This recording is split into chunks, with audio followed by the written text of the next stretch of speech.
Hello, everyone. My name is Tom Marks with PC Gamer, sitting down with John Gibson, president of Tripwire Interactive. How you doing, man? I'm doing great.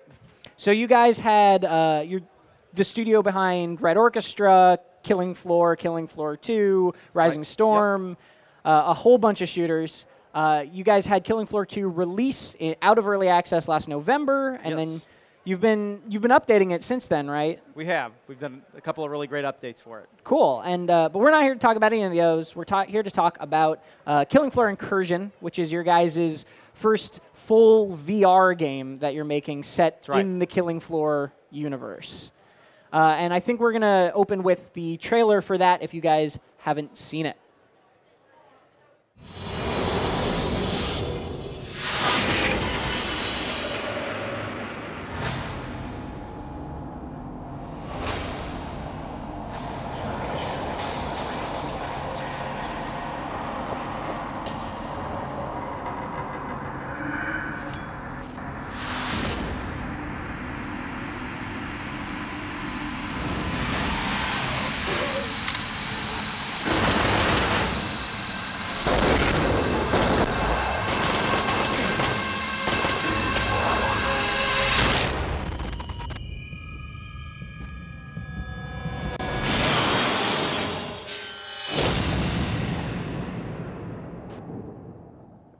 No Zeds were harmed in the making of that video. I'm not sure if that's true. No, it's not true. Lots of Zeds were harmed. So as we saw in the trailer, the game is an Oculus Touch game. So you are actually holding the guns and actually shooting. Yeah, hand controllers. You're actually doing. You're not sitting down with a gamepad or sitting on a couch. You are doing everything with your hands. You are swinging knives. You're shooting guns in one hand or two hands. You're doing all kinds of things with your hands. So to start off, like, why did you guys want to make a VR game, and why in the Killing Floor world? So a while back, we were invited up to Oculus to check out some of their prototype hardware, and at the time, this was a little over a year ago, maybe a year and a half ago, and we got to see some prototypes of the early touch controllers. They were kind of funny to see at the time. They had things soldered all over around the outside. They didn't look like much, but then you put them on, you put the headset on. And they had some very basic demos of just shooting things in VR. And all of us that tried it said, we're just completely blown away. We said, there's something really, really fun here that we could take and develop further. Like we've always been well known for making shooting really, really fun in our games. And we wanted to be one of the first people to do that in VR and do it really, really well. And but also from a storytelling aspect, we thought, this is very immersive. When you put the headset on, you feel like you're there. So we really wanted to do some storytelling in VR. And both of those elements just really excited us. And so the follow-up of why VR is why specifically Oculus Touch rather than the Vive? Yeah, so when we were early on, when we were looking at doing a VR game, just to be really, really frank, we weren't sure how many headsets we're going to sell. We weren't sure how many were going to be out there. So it was really risky for, we're not a tiny studio, but we're a medium-sized studio. We don't have any publishers behind us. We fund all of our own games. So frankly, Oculus gave us some assistance. Some of that was in the form of money, but a lot of it, really importantly, was just in the form of technical help. Because especially when you first start out in VR, there's a learning curve as a developer. So we were learning a lot of things, and we found that having somebody that we could pick up the phone and call at any point of the day and it's like, how do you make this thing work in VR, was really, really useful. So that's why we're launching initially with Oculus. We will be coming to Vive later on, though. It's not like this forever exclusive thing, so you will see a Vive version of Killing Floor Incursion and potentially other platforms as well. Yeah, on that calling up Oculus, it seems like there are a lot of pretty basic game design things in a 2D medium that developers have had to start relearning how to do essentially in VR. Have you guys encountered that at all? Yeah, absolutely. I mean, as a developer that's been making particularly multiplayer first-person shooters for years, the core mechanics are fairly set. You know that ASDW is move, and right mouse is iron sights, and left mouse is shoot, and this is how players move and jump and climb. And but when you get into the VR world, you find that there is no rule book. So as a designer, it's been super exciting to just wipe the slate clean and say nobody really knows how to do these things, and to experiment and really help forge some of that future of what gaming in VR is going to be. Really making weapons feel right. We learned things. When you're doing a first-person weapon, in a regular game, you do things like camera shake and certain things with the weapon animation to make it feel powerful. But you get in VR and you try to add that same camera shake, and when the camera shakes, everyone's stomach shakes, if you know what I mean. People get a little queasy. So experimenting and finding out what you can do. And we joke around the studio that many lunches were sacrificed on the altar of finding out what works in VR. And you guys, Tripwire specifically, is a studio that really likes getting into the nitty-gritty of like recoil and reload animations and all that stuff. Has it been hard to kind of bring that part of your passion for shooters into VR? It's been really challenging and exciting at the same time. The first thing that you do is try to do the thing that you always do. Mm-hmm. And then so you do that, and you try to animate your gun the way that you do, and you find like your gun bouncing around in VR, and you're like, yeah, that's not working. So we had to really write some new systems and experiment a lot. Then we would try things and they didn't work, and then we would try things and they did work. One really good thing we found that, sharing some of the trade secrets here, but we found that with camera, usually in a you're going to move the camera in every direction. But we found that if we just rotated it like this really, really fast, that didn't make people sick. Just a little bit. Just enough in the right direction, and it was hard to find out what the first time I tried it, I just put some notes in, I put the VR headset on it, and I added a couple extra zeros accidentally. So instead of a little bit of camera shake, I had my camera going like 20 feet that way, 20 feet this way, and I was like, oh no. Well, so let's talk about specifically Killing Floor in VR, because Killing Floor 2 and the original are, they're very, you set up, you fight some Zed, then you move, and you're constantly fortifying. How do you translate that into a VR experience? Yeah, sure. So when we initially looked at doing a Killing Floor VR game, our first thought was, let's just bring over what Killing Floor 2 was, and make a game just like that in VR. But like I mentioned earlier, one of the things that we were realizing is, as we were doing VR, that it's just so immersive. And in our studio, we've always wanted to do something with some story, with some depth.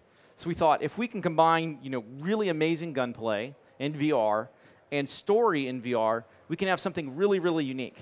And ironically, we did that before we knew. As the VR titles started to come out, there were a lot of, stand in one place and shoot things. With no story, and those, not to take anything away from those games are fun, but they don't quite have the staying power. That kind of thing, you're like 2 or 3 days later, like, I want to play this some more. I want to find out where this goes. So we wanted to tell that story, because we find that really in any entertainment medium, your goal is to make people feel something. And we found that in VR, whether it's having a monster jump out at you, you feel scared, or just physically being there with the headset on and feeling that presence of being there. When we tell those stories, it feels like it's happening to you. We make you feel something. And so that's been very just amazing to experience as a development team. Well, this is something you were telling me earlier. So this isn't like a Killing Floor, I said experience earlier, and that word is used in a very specific way in VR. Yeah. But this isn't like a short experience. This is like a game. Yeah, absolutely. This is a full game. It's a full campaign. The campaign's 4 to 6 hours. You're going to be able to play it alone or with a friend. So there is co-op available, which is very exciting to do. And yeah, you're going to actually learn some of the origins of the Zeds and Horzine and all of these things that generally in Killing Floor have been hinted at, or you've seen kind of the story in the environment. But now you're going to really get some meat, and that's really, really exciting for us. So is this kind of like a way for you to tell those stories that like kind of Killing Floor 2 isn't quite suited for? I think it's more just a way to tell the stories in a way that will be really impactful. I think Killing Floor 2 could also potentially tell these stories. but the planets sort of aligned for us to do this project at a time when we really had the desire to do story and a new medium that was exciting to tell it in. Cool.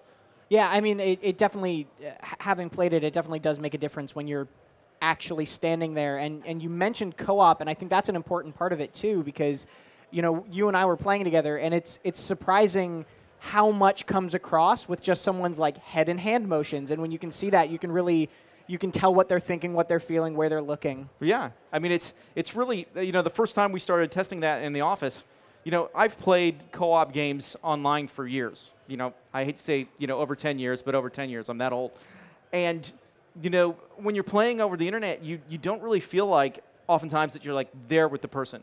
Then you start doing things in VR, especially with the touch controllers. You see their hand gestures, you see them point, you see them give you a thumbs up. And you hear their voice coming from where they're at. And you really feel like you're in a room with that person, and you develop almost this sense of camaraderie that's almost inexplicable. It's really exciting and really, I don't know, just really different to see. There's something really cool about seeing the way your co-op partner is facing and seeing a Zed just like come up behind them and kind of like pick them off just to save them. And that's something that you can see in 2D co-op games, but it feels different when you're like, oh, they are actually not paying attention that way. Or when you get back to back, with each other, and you're like, you cover this direction, I'll cover that direction, and yeah, it's a different feeling. Like you almost feel like the person's there next to you. And the game can be played single player as well. It can. And did you design it like was co-op really your goal with it though, or? Yeah, from the very beginning. Well, very early on, co-op was our goal. Cool. We want it to be able to be very, very fun in single player. You can sit down and play by yourself. But, having such a strength in multiplayer and making multiplayer games, we felt like it would be a shame that you couldn't share that experience with one of your friends at the same time.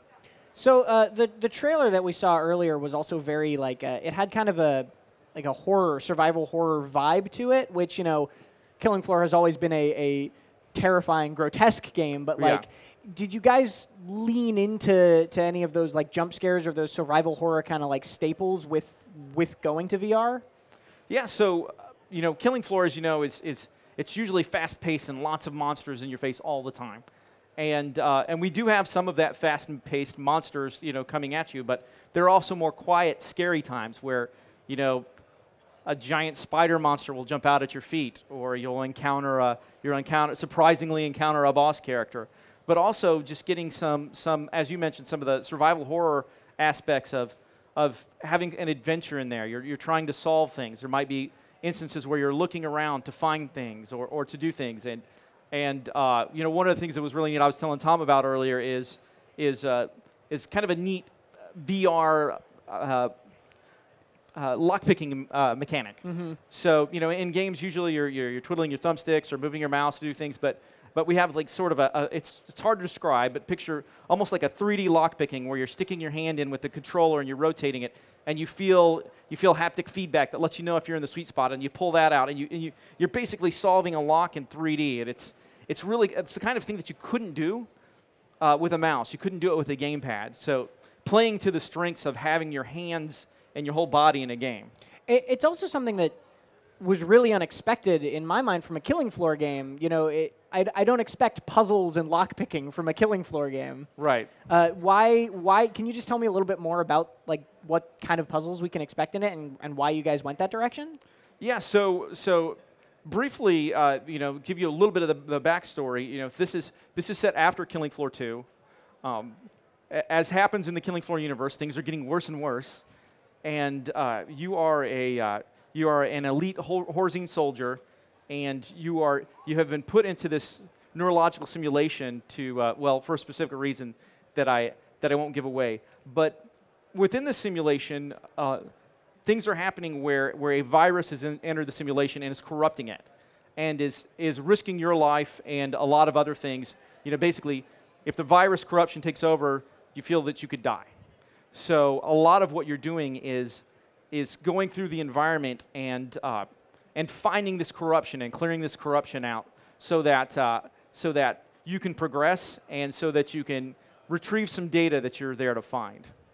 And that was one of the cooler moments when I was playing the demo that we have here on the show floor today, where you and I were looking for these puzzle pieces basically hidden around this house. And it felt similar to Killing Floor 2 in that we were holding this ground, looking for these things hidden around while defending against waves.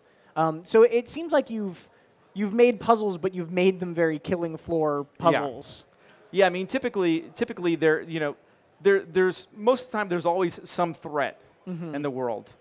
So even if you're doing some adventuring, you're looking around for things to pick up, to solve, to move on to the next level. You always still have to watch your back, and that's particularly exciting in co-op because you have okay, you go find the thing. I'll have my guns out, and you be looking. That's one of the mechanics that we showed when I played is you have a flashlight or as they call a torch over here. And it has like a UV mode that you're scanning. You're like a detective mode basically, and it will highlight things in the environment that you may need to do something with. But when you have that flashlight in your hand, you can't have two guns in your hand, so you're a little weaker. So the other player kind of gears up, and then one player is kind of searching. So you have those moments. But we also have a little robot helper we call Node in the game. So when you're playing in single player, Node kind of gives you some of that help that the other human player would give you. And what about other things that Killing Floor is known for, like perks and like the slow motion when you get a headshot and that sort of stuff? Is that stuff still in there? So some of that stuff that fits the story comes over, and some of it doesn't. We don't have trader pods. You're not fighting waves of monsters and going and buying weapons. You're finding things in the environment and using them. But some things like the slow motion absolutely had to come over because. Just like we found with Killing Floor, shooting monsters in a regular game in slow motion is extremely fun. Shooting monsters in slow motion in VR is very, very fun. Yeah, it's pretty cool to string headshots along in VR when you're actually aiming to hit those headshots. Not that you aren't with a mouse, but it just feels different when you're like actually looking down iron sights. Yeah, you'll have those moments where, for example, if you can have a knife in one hand and a gun in the other, and you shoot a monster, and then you throw your knife and stick it in a monster's head. Then it goes into slow motion, and you grab the knife out of the monster's head, and then chop another monster's head off. It all sounds a little gory, but you have those water cooler moments where you go and tell your friends, "Oh, I did this thing in Killing Floor Incursion last night, and it was so neat. I couldn't believe I pulled it off." So let's talk about one of the big things with shooters in VR, which is movement. A lot of different VR shooters nowadays they're all solving the problem differently. So how do you actually move in Killing Floor Incursion? Yeah, sure. So in Killing Floor Incursion, we are using a teleporting mechanic. You're using your joystick to aim your hand where you want to go. And one of the things we learned early on was when you do that, people are just teleporting away from the monsters. So we added a mechanic that your teleport has a cooldown. So when you teleport, you have a cooldown that lasts as long as it would take you to walk that far. So you're really still moving through the level at a pace you would as if you were walking. We are hoping to experiment around with some ideas for what people are calling free movement in VR. There are groups of people that either don't get motion sick at all. I wish I was one of them. But there's been some really exciting research coming out and games experimenting with ways to reduce or prevent motion sickness in VR. There's a game that came out recently. I hate to plug somebody else's game, but I will. Eagle Flight. Was a great game where you're flying around as an eagle. And one of the things that they did, not to get too technical here, but motion sickness is generally caused by your peripheral vision and your ears not detecting what your eyes are seeing. There's a dislink there. You feel like you're moving, but your ears are still saying, hey, I'm not really moving. So Eagle Flight did some really, really interesting things with using your head to pick where you were going so that your inner ear felt like, hey, I'm really rotating. And they brought blinders in. If something comes up close to you in VR and moves by you, that's part of what makes you motion sick. So they're bringing those blinders in as you get close to things. And we're going to look at experimenting with some of those things to have different options for players. Like if you're really, really sensitive, use teleport. And then maybe if you're somewhat less sensitive, play with blinders. And if you're just one of those people that never get sick, just move around. Yeah, But, and the room scale teleportation is like no sickness whatsoever. Yeah, pretty much. I mean, really our goal with Incursion is we don't want to make anyone sick. And for us, we feel like VR is at this point right now where it's off to a really good start. But if I can get on my soapbox for a moment, if some developers, especially on consoles, don't start learning that don't make your customer base throw up all the time, you know. I mean, if you've ever had food poisoning, you know, you eat something and it makes you really, really sick, you don't want to eat that thing again. You know, I don't want to be the game that makes you not want to play VR again. Mm-hmm. So I think it's important for developers to make sure they cover the broad gamut. The people that don't get motion sick and the people that are highly susceptible to it. So you don't want to make people sick unless it's from the zombies getting their limbs chopped off and gore coming out. Yeah, there is that. We don't mind that. Well, is there anything else you'd like to tell us about the game before we open it up to questions from the audience? So, I mean, one of the things that we haven't talked a lot about, maybe to just give a little sneak preview of what we're going to be talking about next, is two-handed weapons. So one of the things, you know, in the demo that we saw, you know, you had knives, you had pistols, but I would like to reveal that we also are going to have two-handed weapons in the game. We've shown a screenshot of the axe. We also have a two-handed shotgun that you can use and actually pump with two hands. Very, very visceral feeling when you can just get that boom, boom, and you're doing it with your hands. And so that works too with the like holding an axe with two hands? With the holding an axe with two hands as well. Yep. That's really cool. That's one of those things where I feel like I'm going to have to feel it to believe it sort of thing. But that's awesome. Yep. And I think we can open it up to questions from the audience. So if anybody has questions, we're going to come around with a microphone. That one went up quick, so I think we're going to have to start with him. Hi. So my question is more around modification, because I'm a guy who likes to modify things to my own liking, as it were. Because as we know, Skyrim allows you 2 mods. I'm just trying to think of other games that allow 2 mods. Yeah, Skyrim is the main example, but my point is this. Will Killing Floor 2 allow you to do modifications to things like zombies or your guns or different environments and such? Is that going to be a thing? So that is something we're looking at and hope to add. I can't make any promises that it will be around for launch, but being it is Unreal Engine 4 based, modding is pretty easy to do. So right now we're really focused on getting the game done, but having started as modders ourselves, we started 12 years ago as a mod team that makes something Unreal contest and started a company. So we really think that modding is crucial to the life cycle of games, and we really do like to support it with all of our titles. Modding in VR sounds terrifying to me. Just what people come up with already, and now in VR, I would be so excited to see what people come up with. I want to see what people add to our game. Are there any other questions? Yeah, in the back.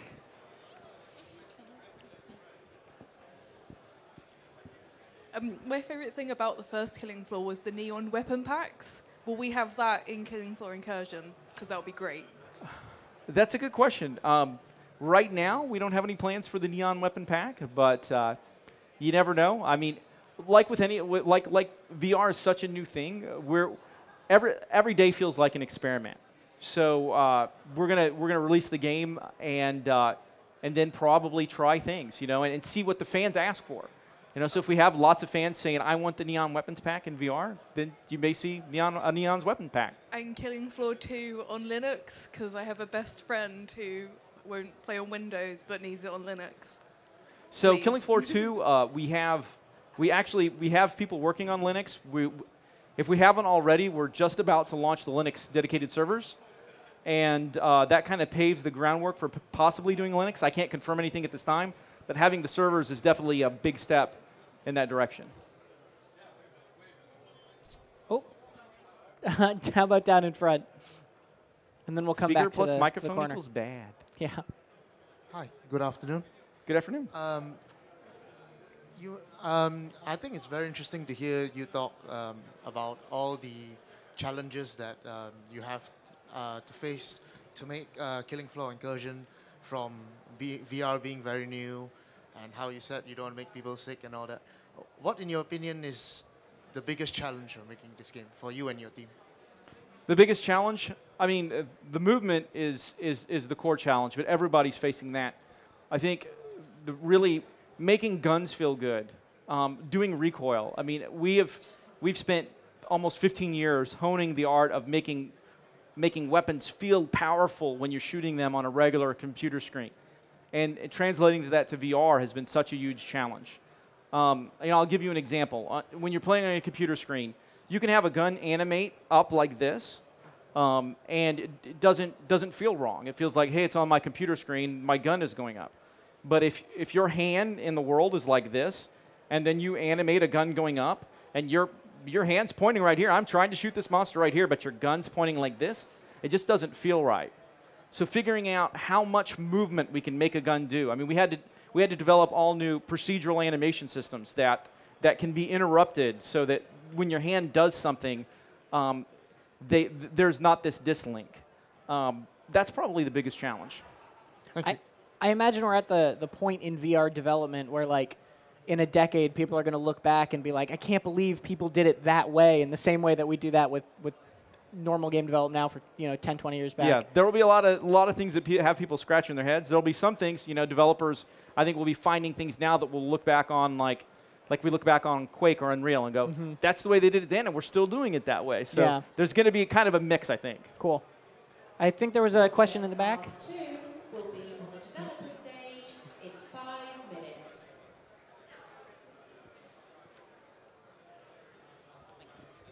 Hi. One of the problems with lots of VR at the moment is because the low install base is in multiplayer games finding people to match up with on your team or against you. Is there anything that you can really do to mitigate that so that people trying to play multiplayer have a good experience whilst the install base is so low?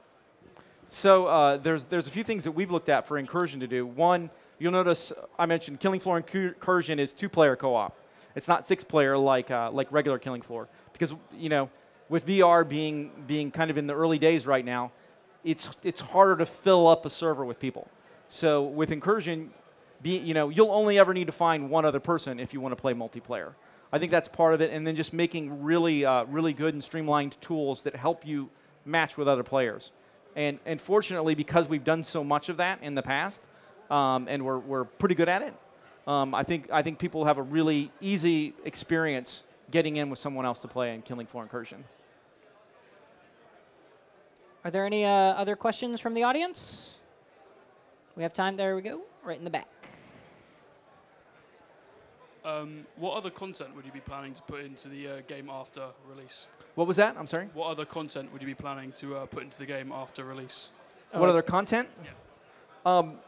So, I mean, if you guys know Tripwire, we're really famous for post-release support, adding lots of free content.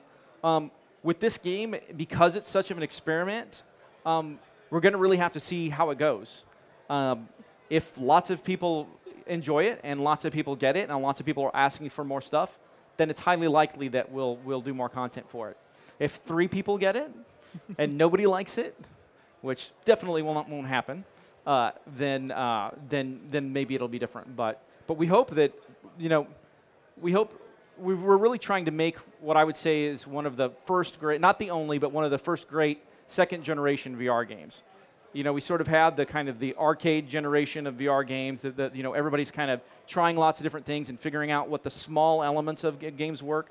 And now Tripwire and several other studios are making what I call the second generation, which are adding stories and campaigns and depth. And if that goes well, and we think it will, then there's a future for it. It is, from experience, it does feel like the most fully fledged touch or motion, like room scale VR game I've played so far, and I've played quite a few. So yeah. Excellent. Are there any other questions before we wrap up? All right.